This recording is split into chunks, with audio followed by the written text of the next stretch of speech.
मित्रांनो, 3 दिवसापूर्वी अजितदादांचं निधन झालं आणि त्यानंतर सोशल मीडियावर अनेक पोस्ट आल्या की एवढे मोठे अजितदादा, त्यांच्याकडे कशाचीच कमी नव्हती, तरीही 2 मिनिटात त्यांचा होरपळून मृत्यू झाला. मग आयुष्यात एवढी मेहनत, एवढी तळमळ करून काय फायदा, जर शेवटी प्रत्येकाला मरायचंच आहे. त्यामुळं आरामात आयुष्य जगा, कुठलंही टेन्शन घेऊ नका, कारण एक दिवस मरायचंच आहे.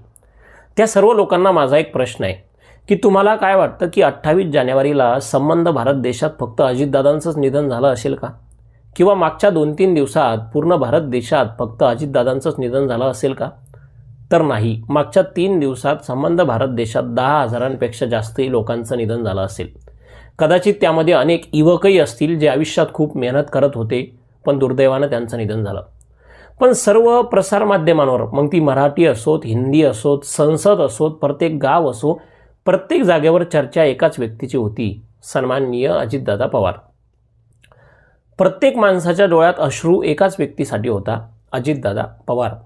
असं म्हणतात की एखाद्या माणसानं आयुष्यात काय कमवलं हे त्याच्या अंत्यविधीला किती लोक येतात त्यावरून सिद्ध होतं. आणि अजितदादांच्या अंत्यविधीला आलेला महासागर उभ्या महाराष्ट्रानंच नाही तर उभ्या देशानं पाहिला. माझं तुम्हाला एवढंच सांगणं आहे की आपली मृत्यू आपल्या हातात नाही. आज मी बोलतोय, कदाचित उद्या माझं काय होईल मला माहीत नाही. तुम्ही ऐकताय, तुमचं काय होईल त्याचंही तुम्हाला माहीत नाही. पण जोपर्यंत आपण जिवंत आहे तोपर्यंत आयुष्य कसं जगायचं हे 100% आपल्या हातात आहे.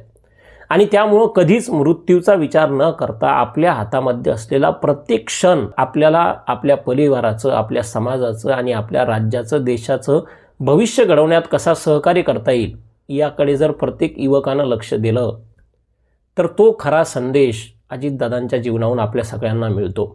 कारण अजितदादांनी शेवटच्या क्षणापर्यंत फक्त मेहनत आणि काम केलं आणि त्याचीच पावती म्हणून इतका मोठा महासागर त्यांच्या अंत्यविधीला आला. या सगळ्या व्हिडिओवर तुम्हाला काय वाटतं मला कमेंटमध्ये नक्की सांगा आणि असेच महत्त्वाचे व्हिडिओ पाहण्यासाठी फॉलो करायला विसरू नका.